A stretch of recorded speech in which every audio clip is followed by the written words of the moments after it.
Hola, buenas noches. Primero que nada, agradecerles que estén acá escuchando y viéndonos.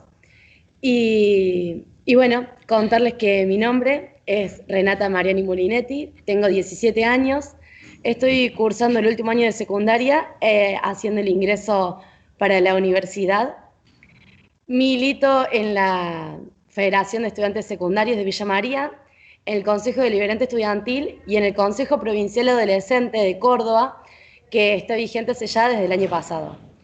Primero, bueno, agradecer a Espacios Inca Villa María, que nos están dando la posibilidad de conmemorar los 44 años de la Noche de los Lápices en el marco del Día de la Juventud, que es hoy, y agradecer a la Red Federal de Espacios Inca, que actualmente en el país tienen más de 60 salas y son quienes están posibilitando este espacio de conversación hoy para que todos podamos, bueno, charlar un poco sobre lo que el día merece.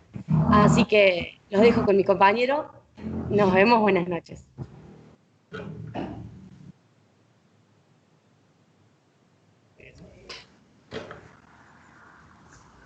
Bueno, voy yo. Sí, bueno, yo soy Sergio Estoquero, soy realizador audiovisual, trabajo en un diario también como periodista, es una empresa recuperada por sus trabajadores que va a cumplir casi 20 años.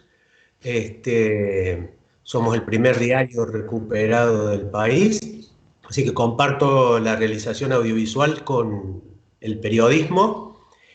Y bueno, por supuesto, estoy muy agradecido de este espacio. Me parece que el esfuerzo que hacen los espacios Inca para que el cine argentino se siga moviendo, siga circulando y la gente siga de algún modo conectada con los realizadores, con el material, con las películas, en esta virtualidad a la que nos hemos visto obligados.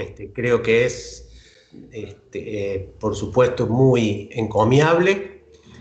Y entonces también quiero agradecer a los trabajadores del INCA, del instituto, que están trabajando para que nosotros podamos un poco compartir con quienes nos estén siguiendo esta experiencia que para nosotros también es nueva, es un poco incómodo por ahí estar así hablando de esta manera, pero bueno, el tema es mantener viva la llama del cine argentino en los espacios Inca.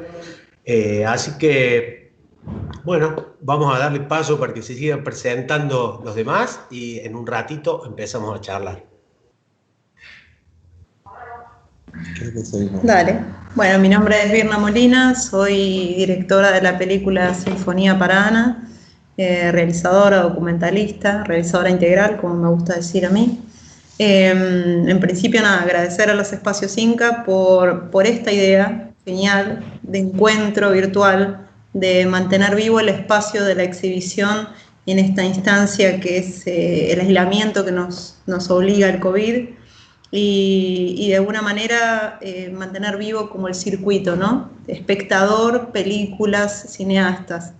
Es algo que para nosotros es vital. Siempre decimos hacemos películas, pero las hacemos para la gente, no las hacemos para nosotros mismos. Las hacemos para que otras personas las puedan ver y conectarnos. Así que celebro este espacio y bueno, y acá lo dejo con Ernesto. Bueno, igual que Birna, la verdad que creo que nada, que esta cuestión del COVID a nosotros nos cambió muchísimo y nos hizo revalorizar un montón de cosas. Digo, nos cambió muchísimo en cuanto a lo que nosotros entendemos de lo que es el cine y nosotros como cineastas, ¿no? En una situación donde no nos podemos salir a filmar, que es el momento donde nos sentimos libres, felices, ¿no? O sea que tenemos que estar encerrados, pero como que nos rediseñamos en cambiar inclusive el contenido de los documentales que estamos haciendo, uno que estamos editando, o ponernos a escribir y capaz con la posibilidad esta de estar obligado a no estar pendiente de millones de cosas, de producción, de todo, poder pensar el mundo desde otro lugar y poder escribirlo en un guión, eso creo que es lo que más valorizamos. Y por otro lado también se retrasó nuestro rodaje, pero también reescribimos ese guión que íbamos a filmar y estamos mucho más contentos con este guión. Entonces digo, lo mismo también creo que volviendo al tema de lo que es la difusión y el eje central de lo que son los espacios Inca, también de cómo revalorizar esta fuerza que hay entre los directores, los espacios Incas y los espectadores, ¿no? Que creo que si no estuvieran los espacios Incas no podríamos llegar a un montón de lugares, y que en este momento que esté la posibilidad de los directores o las directoras o los actores, actrices, poder contar de cómo es el hacer cine en Argentina, cómo llegan las historias, cómo las hacemos, porque a veces no podemos estar en una función. Creo que está muy bueno que esté viva esta dinámica, no decir, uy, no podemos proyectar y nada, cerramos las cortinas. No, creo que es súper valorable de mantener vivos los espacios humanamente y accionando. O sea, no tenemos la posibilidad de proyectar, bueno, hablemos, utilicemos las computadoras, estemos conectados y contemos qué es lo que nos parecen las películas, cómo nos atraviesa el cine hoy en día en Argentina, no tanto los que lo hacemos como los que lo ven. Eso.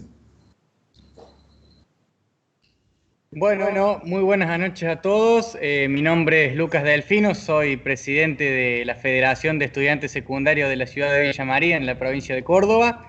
Es un gusto poder saludarlos desde este lugar y saludar también a Ernesto, Sergio, mi compañera que antes se sentaron. Bueno, como también decíamos, es un día muy importante que nos encuentra a todos en nuestras casas y en la virtualidad, pero al mismo tiempo con memoria e intentando representar a nuestros compañeros que en los años 70 lucharon por sus derechos. Y bueno, qué mejor opción para poder debatir sobre esto y para poder charlar que con realizadores de cine que tienen esta tremenda película que es Sinfonía para Ana, que justamente cuenta lo que es esas luchas y lo que se interpelaba en aquellos momentos. Así que bueno, es un gusto poder estar presentes en este momento y poder compartir tanto con las personas en las que vamos a estar en la charla y con ustedes en los comentarios que nos pueden ir dejando para después ir charlándolos entre todos y poder hacer una charla amena entre todos los lugares de nuestra querida República Argentina. Bueno, recojo el guante y me gustaría primero preguntarle un poco a Virna y Ernesto sucintamente cómo fue la experiencia, cómo llegan a Sinfonía para Ana y bueno, y cómo fue toda la experiencia de la realización, ¿no? Y si encontraron algo en el camino que digamos que modificó aquella primera idea, aquella primera idea con la que arrancaron rodando, porque suele ocurrir que en los rodajes por ahí las cosas cambian. Así que me gustaría si pueden contar un poco eso. Bueno, vamos con lo sucintamente, pero tratamos de condensar un proceso que fue como muy largo. Recién hablando con una colectiva de chicos del Colegio Carlos Pellegrini, le comentábamos eso, que nuestra primera película arrancó en el año 97 y desde ese momento hasta ahora muchísimas de nuestras películas, creo que casi todas, salvo Corazón de Fábrica, hablan sobre los años 70. Entonces Sinfonía vino como a densar un proceso que tiene casi 15 años de trabajo, de volver a la memoria de esos años que la dictadura silenció, que la dictadura trató de borrar, de hacer desaparecer para las generaciones que veníamos. Nosotros sentimos como que esa deuda histórica era una deuda social y también una deuda personal, o sea, es como si uno se pensara a una misma, pero sin un pasado, con un gran vacío negro, ¿no? Entonces, volver a reconstruir ese collage, ese gran mosaico que fue en los 70, era reconstruirnos a nosotros mismos. Entonces, Sinfonía fue eso, fue como nuestra primer película de ficción, nuestra ópera prima, con todos los miedos y con toda la ansiedad que eso implica, y quizás el corolario de 15 años de trabajo documental hablando sobre los años 70. Fue ese mix. Y ahí juntamos todo. Juntamos lo que sabíamos hacer del cine, juntamos eso de ir a la verdad del espacio, por eso se filmó en el propio colegio donde ocurrieron los hechos, que es el Nacional Buenos Aires. Trabajar con los mismos pibes que eran, y chicos y chicas que eran alumnos en ese momento, y exalumnos y de otros colegios que militaban en centros de estudiantes. Entonces el elenco fuertemente está armado por chicos que estudiaban y militaban en el año 2015. Entonces era como un diálogo intergeneracional, la memoria de ese pasado y la memoria de este presente, que en esa conexión, en ese diálogo se da Sinfonía para Ana, ¿no? Y es una mezcla entre documental y ficción. Hay momentos donde el documental nos supera y nos lleva a otro lugar. Momentos donde vinieron las madres de Plaza de Mayo, madres de alumnos desaparecidos del colegio, y estuvieron presentes en el rodaje, como Vera Harach, y ella nos marcó una línea y nos marcó un camino y nos conectó de otra manera con la historia, y a los chicos que estaban interpretando los personajes también. Sinfonía es todo eso, y es una película basada en la novela de Gaby Make, que es la historia de ella y de su compañera desaparecida. Entonces, de alguna manera, es una película no de ficción, no es algo que se hace en un set, un rodaje con semanas determinadas, con un presupuesto, con gente que trabaja, no, es un proceso colectivo de memoria donde juntamos todas las herramientas que teníamos a mano, todo lo que sabíamos, cada uno de los que estábamos en ese proceso, y pusimos todo, digo. En el rodaje pasaban cosas como que de golpe gente del equipo técnico se ponía a llorar porque entendía una verdad histórica que no la había comprendido hasta ese momento, porque quizás no era una persona militante, y viendo lo que pasaba en esa trama, en esa película, dimensionaba el daño histórico que nos habían hecho como sociedad. Pasaban esas cosas, o reconstruir el velorio de Roña Beckerman en el claustro central donde había ocurrido en el año 74, y que los chicos vivaran el presente y eso se generara espontáneamente, y que los pibes y pibas que estaban ahí se pusieran a llorar espontáneamente, no porque sea autoralmente, porque era tan fuerte el peso histórico de lo que estaba pasando que nos involucraba emocionalmente a todos. Digo, de alguna manera, para mí es eso Sinfonía, es toda esa conclusión de 15 años de laburo y un proceso colectivo hermoso. La verdad que uno extraña ese rodaje porque se vivieron cosas muy intensas y muy bellas. Sí, como decía Birna, Sinfonía fue un puente de la... porque, digamos, los actores no es que llegaban al set, se maquillaban, se vestían e iban... No, es decir, eran los mismos alumnos que estaban interpretando lo que había vivido la generación anterior en las mismas aulas, en los mismos pasillos. Entonces había una energía muy particular, ¿no? Nosotros justamente con la película, la diferencia entre pasar del documental a la ficción tenía que ver con que a través de la ficción nosotros podíamos contar cosas que el documental no nos lo permitía desde la misma temática. Porque antes habíamos hecho un documental sobre el mismo tema, que es El futuro es nuestro. En la ficción, en el documental, uno está limitado a los testimonios, al material de archivo, a ciertas reconstrucciones, pero uno se vuelve loco siempre queriendo poder captar la esencia de una situación, de un diálogo, de cosas que sabemos que existieron, pero no las podíamos contar. No podíamos volar a la subjetividad de una persona que estaba atravesando ese momento tan conflictivo como era el avance del fascismo en el 75 y después la dictadura militar, teniendo entre 13 y 15 años y jugándose la vida, en medio también de estar enamorada o enamorados de otras personas, en medio de tener un montón de conflictos con sus amigas, con sus organizaciones, de los centros estudiantiles, y eso lo logramos a través del relato de Gaby Make, que siendo protagonista, ella pudo captar en el libro todas esas situaciones y toda esa condición humana de una persona que está atravesando ese momento, porque cuando uno hace un documental, obviamente es una persona que está testimoniando y recordando ese pasado, pero no deja de ser esa persona en la actualidad. no es esa otra de 15 años. La novela nos permitió materializar esa persona de 15 años. Y filmando en los mismos lugares, digo, pues nosotros sostenemos que los espacios y los objetos tienen su propia memoria, ¿no?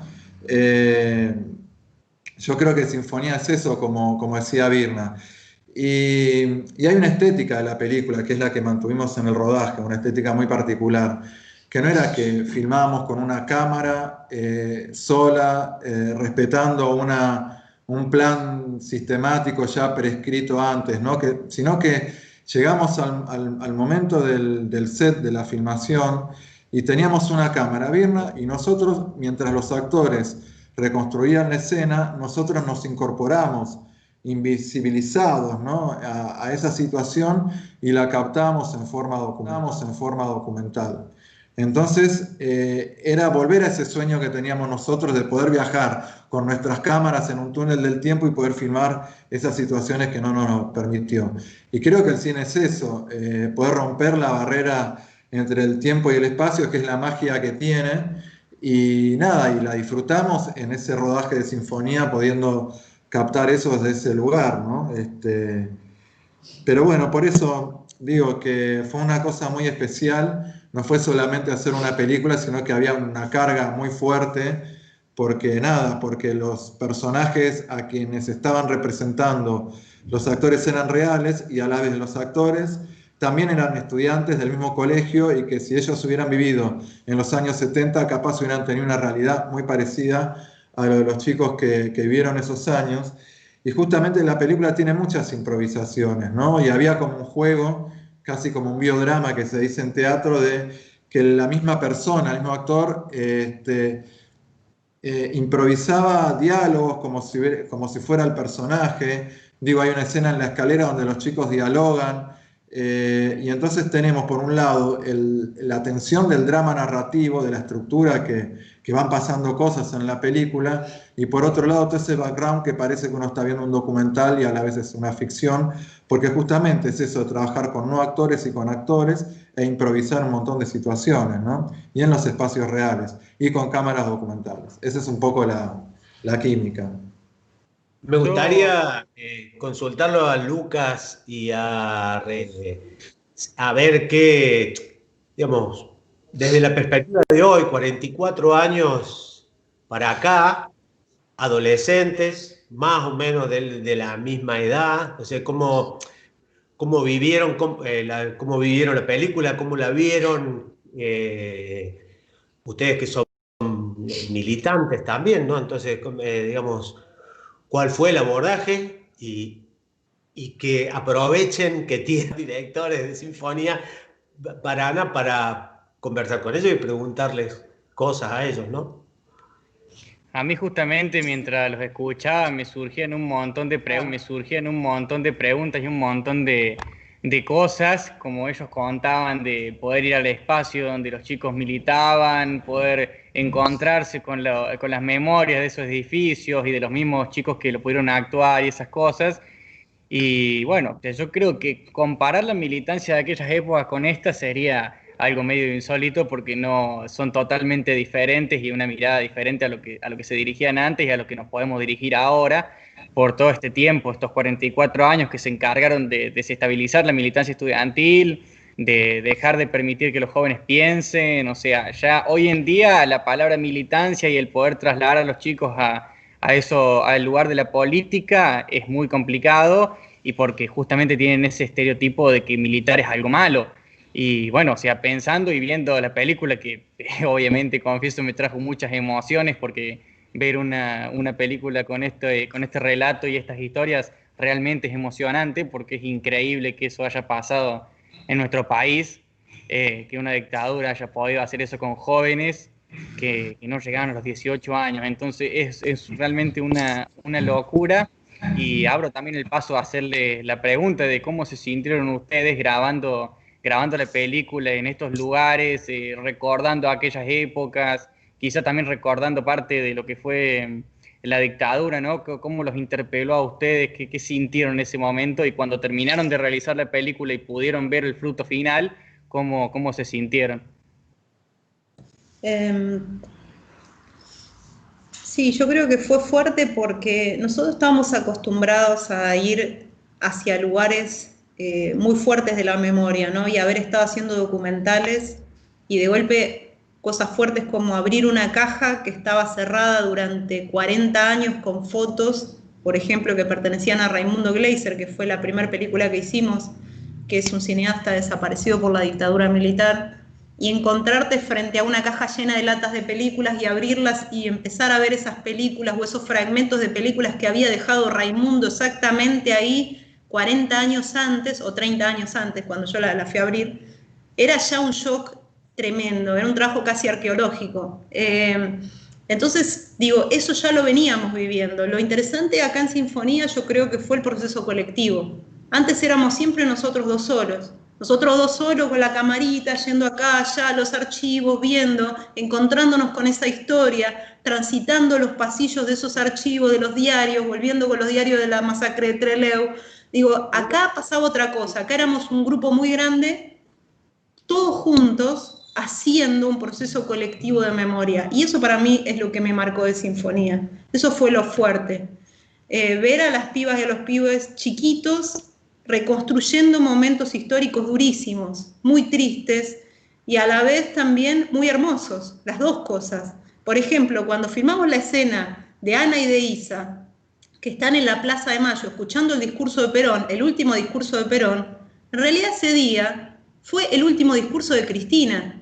Fue en diciembre, cuando Cristina se despedía del gobierno, nosotros dijimos, acá hay que reconstruir la escena de Ana y de Isa escuchando a Perón. Entonces mezclamos los archivos de Perón en esa última plaza con las imágenes de las chicas filmadas en Super 8 en esa plaza tremenda que fue la plaza de diciembre de 2015, donde el pueblo despidió a Cristina en su gobierno, ¿no?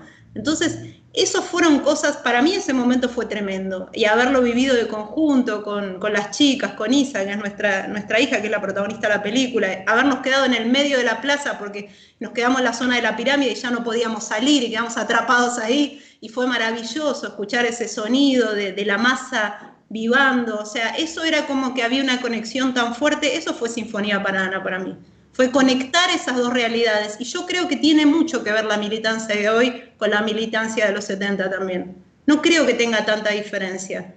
Creo que puede haber diferencias partidarias. Creo que obviamente la lucha armada ya no es un camino, como se creía en los años 60 y 70. Pero en el proceso revolucionario de ir transformando las mínimas que van marcando la vida de las personas, eso sigue igual. Porque cuando nosotros hablábamos con los chicos ahora grandes, de los 70, que sobrevivieron y nos contaban de qué se hablaba en esas reuniones de los estudiantes de la UES. ¿De qué se hablaba? Bueno, se hablaba de la bajaba el partido, hablamos del amor, hablamos de la amistad, hablamos de que nosotros queríamos ir a vivir con la gente que queríamos, sin tener que casarnos. Digo, hablaban de cosas cotidianas y revolucionarias a la vez para esos años 70. Y hoy me imagino que también los pibes y las pibas hablan de cosas muy revolucionarias, quizás sus padres lo ven como algo que no puede ser, y las nuevas generaciones lo van planteando como una realidad tangible. Ahí también hay un proceso alucinante y revolucionario.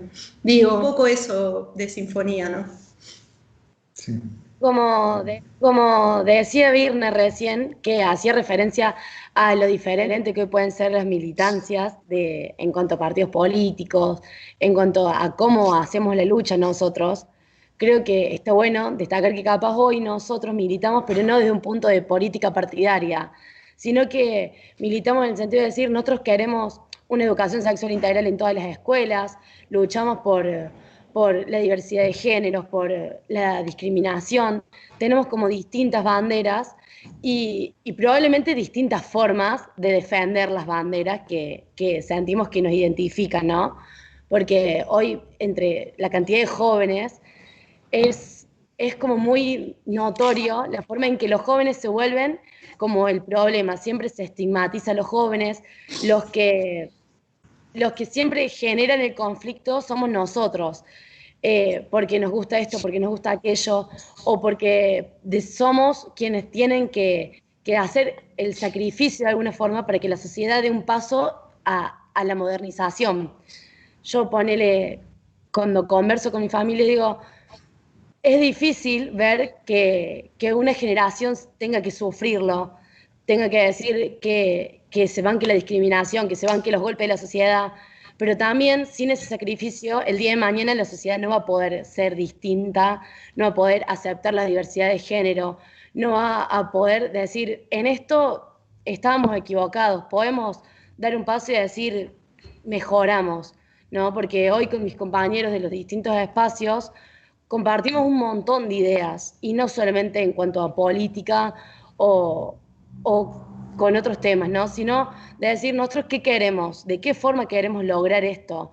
Bueno, listo, luchemos, hagamos que sea posible, y creo que eso es algo que compartimos, más allá de la diferencia de tiempos con los pibes y las pibas de los 70 y que tuvieron que sufrir todas estas cosas. Compartimos el hecho de decir, nos pasa esto, bueno, listo, no bajemos los brazos, no dejemos de luchar, sino que démosle para adelante y logremos lo que queremos si de verdad lo queremos. Eso es algo que todo el mundo puede ver hoy, en las marchas, los eventos, en la forma en la que los jóvenes hoy se expresan. Es realmente un sentimiento de decir, yo quiero esto y lo voy a lograr, ¿no?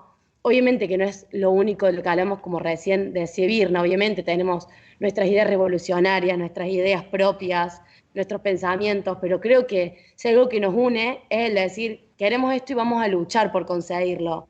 No nos vamos a quedar sentados esperando que pase.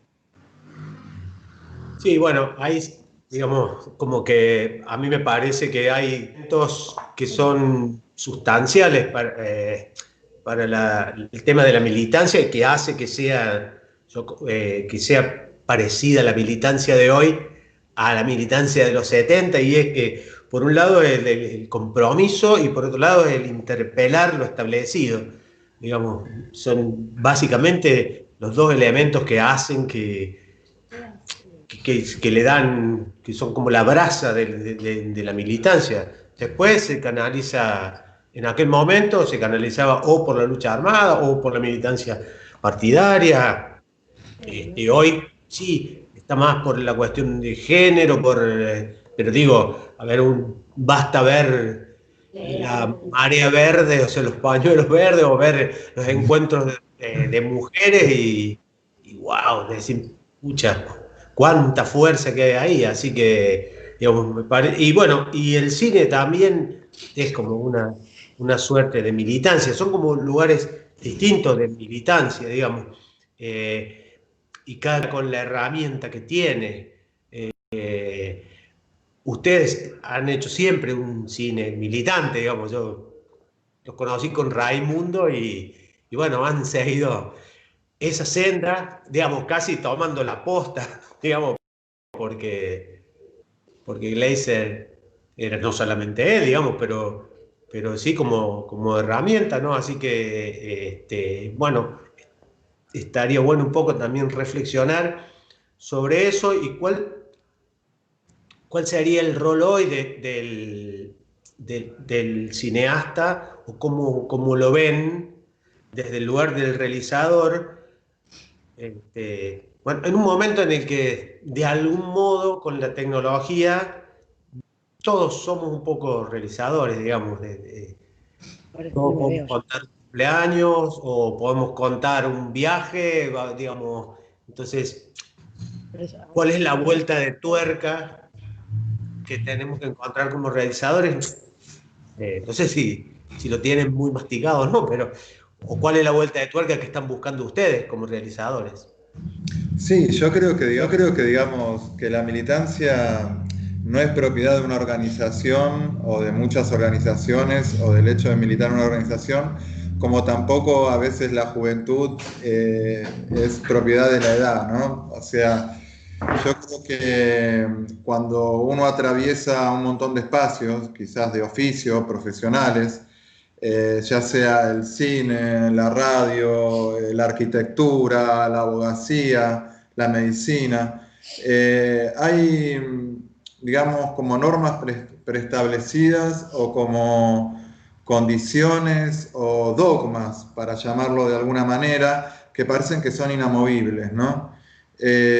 Por ejemplo, una formación absolutamente industrialista, a pesar de que filmamos en una escuela que a mí me gustó muchísimo porque es una es una escuela muy pobre y a la vez que demandaba mucho de la condición humana, ¿no? De que si atravesabas esa escuela es porque realmente tenías una super vocación y también te unía mucho con tus compañeras y tus compañeros.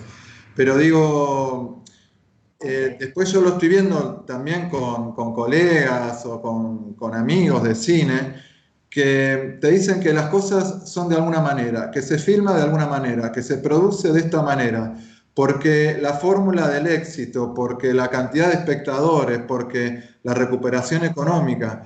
Cuando yo lo que veo es que los que siguen digamos, ese camino terminan siendo como parte de una línea de montaje donde salen todos iguales, todas las películas muy parecidas, las cabezas formateadas, la humanidad recortada en pedazos, digamos, ¿no? O sea, ya hay gente con la que ni siquiera pagan una cerveza, pues están como robots tratando de facturar y de producir y de hacer una máquina de nuevas películas.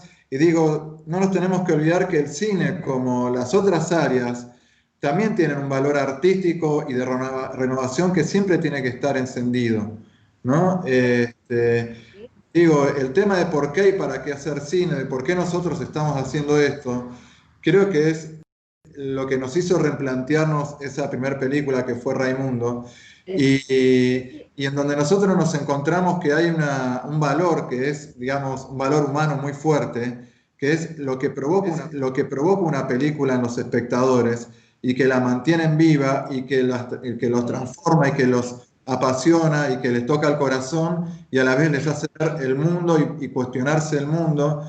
No queda en una cuestión de entretenimiento o en un aburrimiento, porque también uno puede hacer un cine que no es entretenido, que no es de entretenimiento comercial, pero a la vez que tiene un valor artístico muy grande, pero a la vez termina siendo un cine muy endogámico, donde solamente tiene que ver con tus propios sueños y que le toca el corazón a muy pocas personas que tienen que ver también, estén identificados con tu condición social, de género, como quieras llamarlo, ¿no? Solamente con tus pares, y eso me parece un poco egoísta. Digo que yo creo que la militancia está también en cómo se producen las películas, cuáles son las historias que uno elige, pero a la vez también cuál es el modo de llegar al espectador con esas películas. Uno tiene que estar siempre como recreando y creando todo el tiempo nuevas estructuras, y la militancia es eso también. Por eso digo, también en otras áreas de la vida, de los oficios o de la profesión o de las relaciones interhumanas, de crear y recrear nuevas estructuras para mejorar cada vez más, ¿no? Creo que un poco es eso. Me parece que Renata está queriendo decir algo, así que la sumamos. Bueno, entre tanta charla han llegado un montón de saludos que, bueno, queríamos no va a dejar pasar. Hay gente de Santa Rosa, Bolívar, hay gente de Formosa, de Córdoba Capital, también de Tandil, Río Negro, Villa Regina, Río Tercero, Trevelin, San Luis, Palomar, y entre ellos muchísimos saludos. Y mientras Virna y Ernesto comentaban sobre los sentimientos y las emociones que filmar esta película les trajo, mucha gente contaba sobre su experiencia al ver la película, sobre las emociones, sobre lo lindo y lo conmovedor que fue. Hay gente que lo vio en contextos dentro de programas de cine que llevan dentro de cárceles, escuelas, de distintos espacios, y cuentan que es muy linda la repercusión que tiene esta película para la gente que la ve. También queríamos darle un saludo especial a Leticia y Juliana de Juventud y bueno, y a mi abuela que me está viendo. Y también Juliana pregunta si Sinfonía para Ana va a poder verse en estos días en la tele o en algún lugar para que la gente pueda disfrutar. Sí, Sinfonía para Ana se va a poder ver este sábado en la TV pública a las 22 horas. Así que están todos invitados a verla. Y además, algo que es fundamental, quizás a mí me gustaría acotar algo a lo que dijo Ernesto de la militancia. Sinfonía para Ana es una película que se hizo gracias al apoyo del Instituto de Cine. Digo, nosotros tuvimos 15 años haciendo documentales y no podíamos hacer ficción. No podíamos hacer ficción porque no es lo mismo hacer documentales que ficción. Los documentales se hacen con una cámara y 2 personas y es mucho más sencillo. Las ficciones demandan una estructura, demandan pagar sueldos, demandan toda una lógica que sí o sí el apoyo del Estado es fundamental. Entonces, cuando vos hablabas de militancia, nosotros con el documental les hemos dado una gran militancia, creando la vía digital, creando una vía para que la gente, digo, con muchos compañeros y compañeras, para que aquellos que no tengan antecedentes puedan acceder a hacer películas, que no les pase lo mismo que nos pasó a nosotros, que tuvimos que ganar becas en todo el mundo para poder hacer un documental que hablaba de nuestra historia y de un cineasta desaparecido y en el cual el Instituto de Cine no había puesto prácticamente nada, solamente un apoyo gracias a un grande que fue Tato Miller, que nos dio una mano en ese momento, pero no había forma en las vías de fomento que había en ese momento de hacer una película como Raimundo. Sinfonía se logró gracias al concurso Ópera Prima. Desgraciadamente también es muy difícil, sobre todo con los sistemas de fomento que tenemos hoy en día, para la gente que hace su primera película o su segunda película acceder. Entonces, en ese sentido la militancia es fundamental. Hoy seguimos militando en otros espacios, o sea, construyendo diferentes espacios como por ejemplo es la Coordinadora Audiovisual Federal, que es en la que participamos hoy un montón de asociaciones de todo el país, dentro de la que participa RDI, que es la asociación que nosotros formamos, de la que somos parte, ¿no?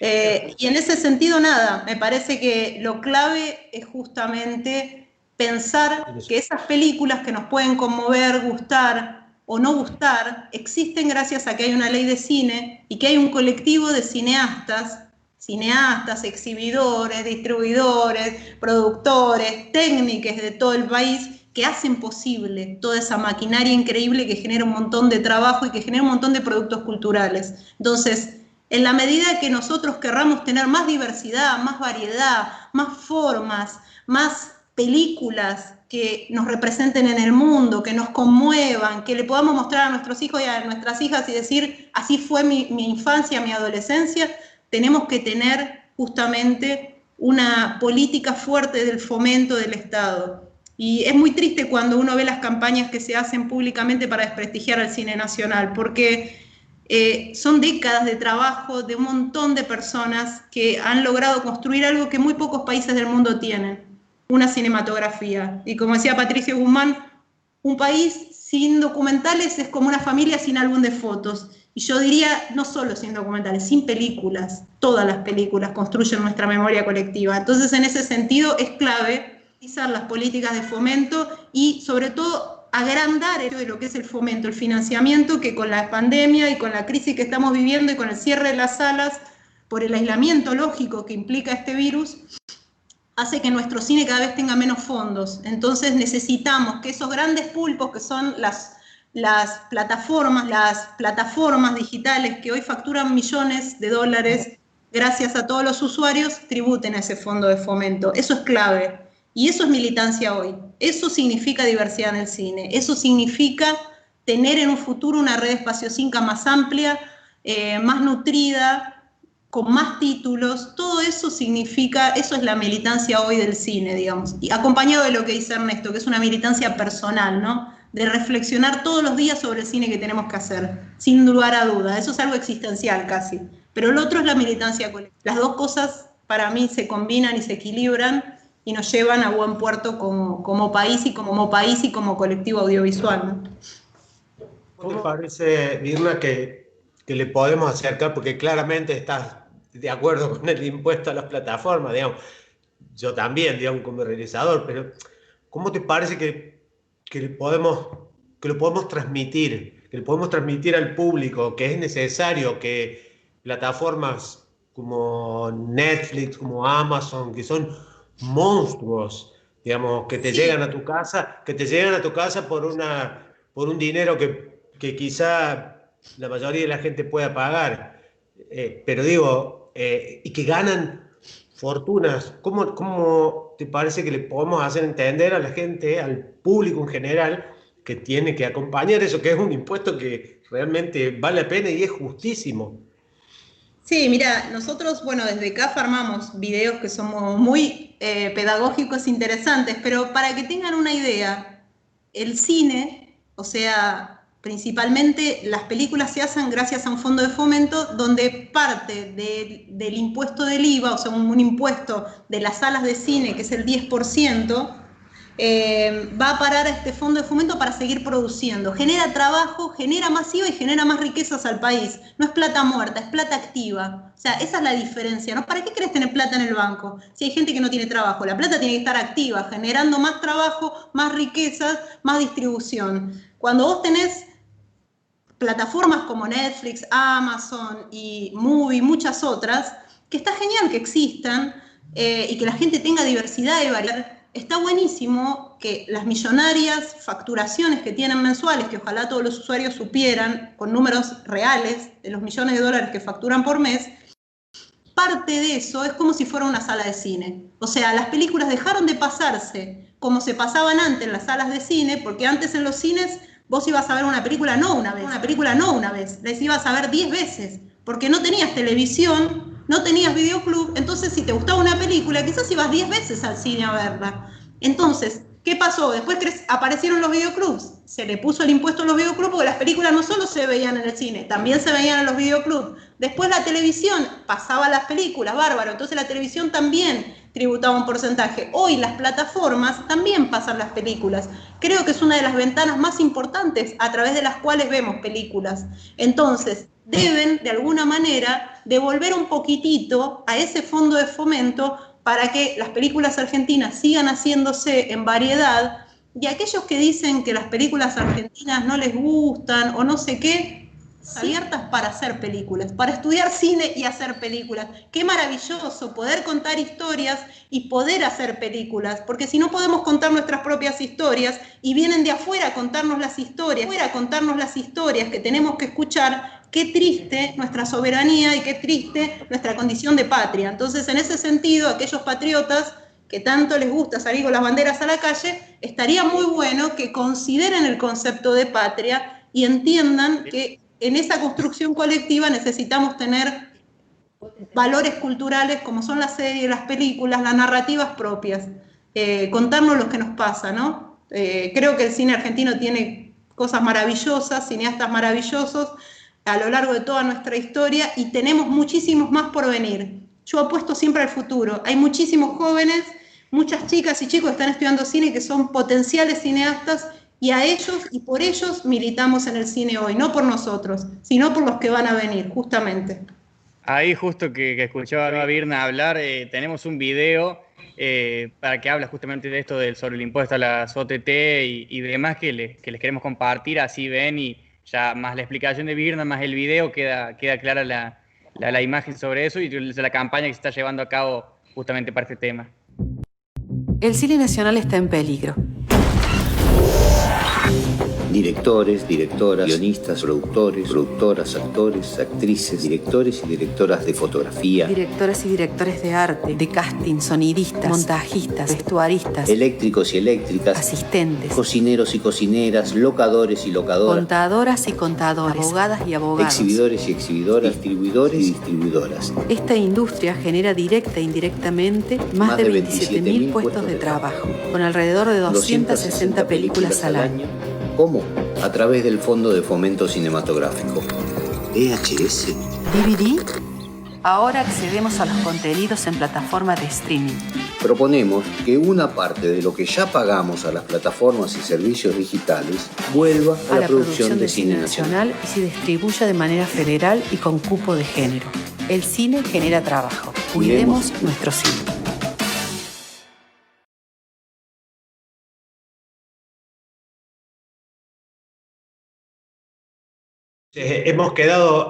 Estamos en el aire y estoy pedaleando, pero bueno, por suerte la tengo Renata ahí dispuesta a intervenir, así que adelante Renata. Bueno, mientras fuimos charlando, se sumaron un montón de saludos más, un montón de gente dando apoyo al cine argentino, a Virna y a Ernesto, apoyando su trabajo. Hay gente que nos comentó que lo sigue desde 2017, que tienen la película Sinfonía para Ana en DVD. Una cosa espectacular, la verdad.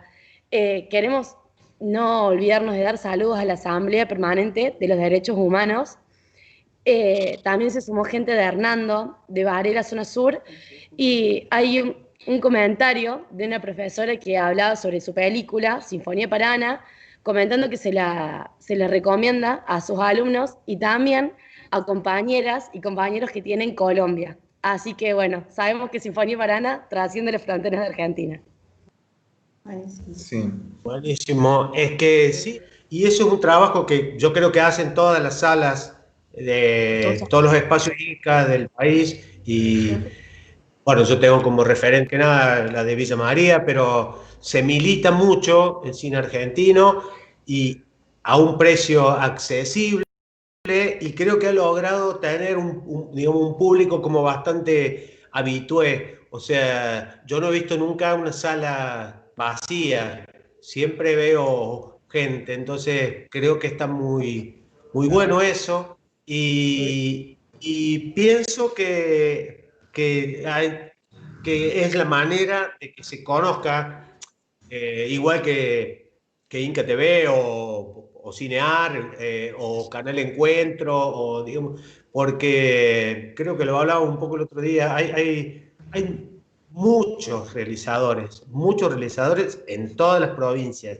gente que realiza, y porque afortunadamente la tecnología nos ha permitido, digamos, abaratar ciertos costos y bueno, como ustedes decían, el tema del documental, por ejemplo, ya es bastante más fácil hacerlo, aunque sea pidiéndole plata a los amigos y a quien sea, digamos, y hay mucho material que creo que es muy bueno. Ha pasado siempre también, que lo que se hace en Argentina es denostado por cierta clase que evidentemente después quiere que vengan a contarnos historias, otros de afuera, nuestras propias historias. Cuando, digamos, cuando nosotros, por ejemplo, desde Córdoba, nos da cosita que haya porteños imitando cordobeses. Digo, siempre me pregunté por qué no buscan a actores cordobeses, porque es muy difícil hacer de cordobés. Y qué mejor que darle trabajo a un cordobés. Y así digo, cordobés, correntino, o lo que sea. Entonces esto, bueno, pero creo que sí, creo que está madurando, no sé cómo lo ven ustedes, yo creo que está madurando la cosa, que se produce mucho, que se ve.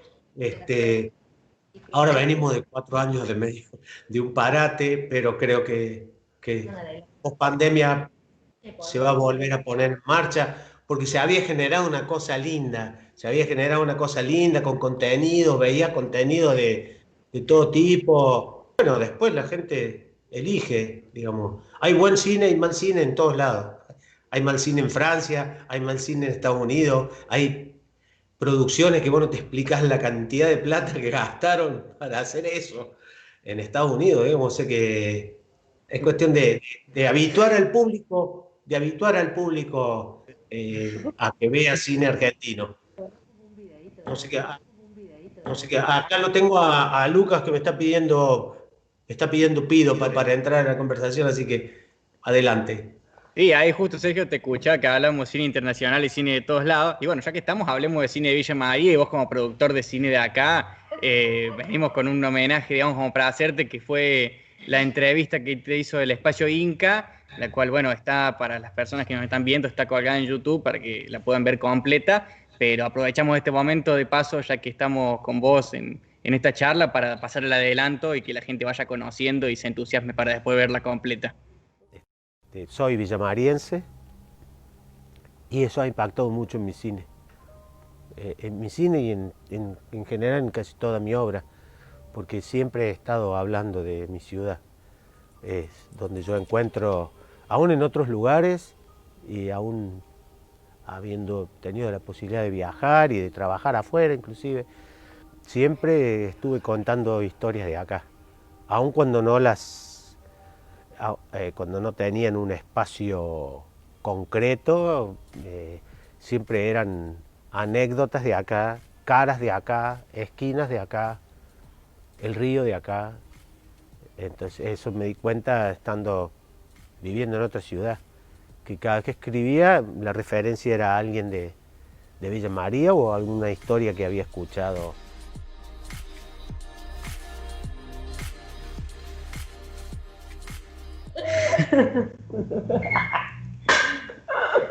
¿Y ahora qué hacemos?